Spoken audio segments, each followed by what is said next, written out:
유일호 신임 경제부총리가 취임 이틀 만에 이주열 한국은행 총재를 만나 중국 경기 둔화 등 최근 불안한 국내외 경제 상황과 관련해 머리를 맞댔습니다. 네, 유 부총리와 이 총재는 수출 부진 등 경제 상황이 엄중하다는 데 인식을 같이 하고 경제 위기 극복을 위해서 정책 공조를 강화하기로 뜻을 모았습니다. 좀 더 자세한 소식 취재기자와 얘기 나눠보도록 하죠. 경제금융부의 임명찬 기자 나와 있습니다. 어서 오시죠. 네, 안녕하세요. 네.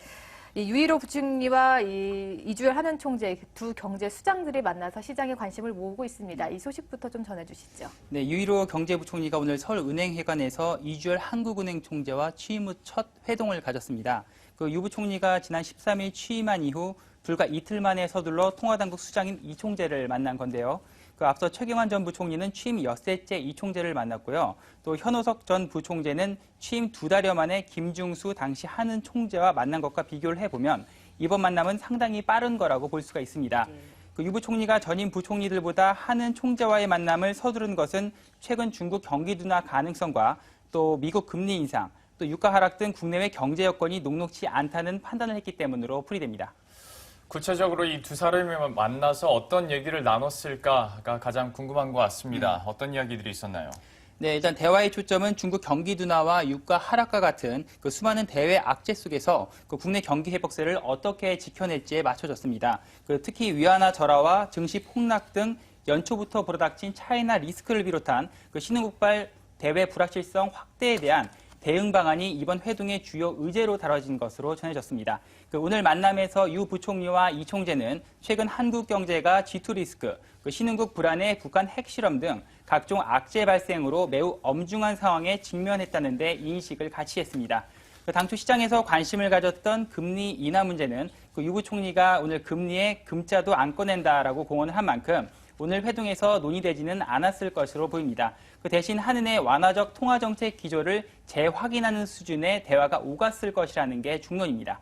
네. 지난해에는 추가 경정 예산 편성, 또 코리아 블랙 프라이데이, 개별 소비세 인하 같이 정책 수단을 많이 동원을 해서 또 수출 부진과 메르스 사태 등으로 꺾인 우리 경제를 나름대로 방어를 했는데요. 올해는 새롭게 쓸 수 있는 정책 카드가 별로 없기 때문입니다. 여기에 지난해 정책 효과가 사라지면서 또 소비 절벽이 나타날 수 있다는 우려도 있고요. 또 앞서 말씀드린 대로 중국 경기 둔화, 저유가로 인해서 수출 부진도 계속될 것으로 보입니다. 이처럼 대내외적인 경제 환경이 앞뒤로 꽉 막힌 상황인데다 미국의 추가 금리 인상과 1,200조에 육박하는 가계부채 등을 고려했을 때 기준금리 인하 카드는 최후의 수단이 될 것으로 보입니다. 네, 취임 이틀째인데 오늘은 이 총재를 만났고 그 전에는 또 평택항을 찾았다고 들었습니다. 특별한 이유가 또 있었을 것 같은데요. 네, 말씀하신 대로 유일호 신임 부총리가 오늘 취임 첫 현장 방문으로 평택항을 찾았는데요.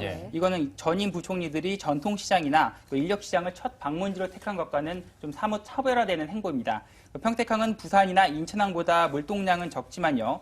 중소기업들의 수출의 전진기지로 삼는 곳이라는 점에서 의미가 있습니다. 유 부총리의 이번 행보는 좀처럼 부진을 면치 못하고 있는 우리 수출을 되살리기 위한 의지의 표현이라고 보시면 될 것 같습니다. 유일호 경제부총리입니다. 돌파구를 찾는 데 있어서 가장 기본적인 것이 바로 이 수출이라고 생각합니다. 이 수출이 잘 되어야 우리 경제의 지금까지의 성장 동력의 역할을 또 충분히 해낼 수 있지 않을까. 네, 실제로 지난해 수출은 전년 동기 대비 7.9% 감소한 5,272억 달러에 그쳤는데요. 지난해 1월 마이너스 1%로 시작한 수출 실적은 1년 내내 한 번도 플러스를 기록하지 못했고요. 또 마지막 달인 12월에도 마이너스 13.8%로 마쳤습니다.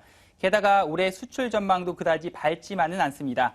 산업통상자원부는 지난 1일 올해 수출입 전망을 발표를 하면서 올해 수출이 전년보다 2.1% 늘어난 5,382억 달러에 머물 것으로 전망을 했습니다.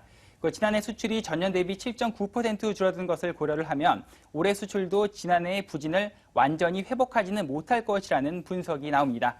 특히 우리 수출의 약 4분의 1, 25%를 차지하는 중국 경제가 최근 불안한 모습을 보이고 있는 데다 또 국제유가가 최근 30달러 수준까지 떨어지며 12년 만에 최저치를 기록하고 있는 등 대외 악재가 산적해 있어서 올해 우리 수출 전망을 더욱 어렵게 만들고 있습니다.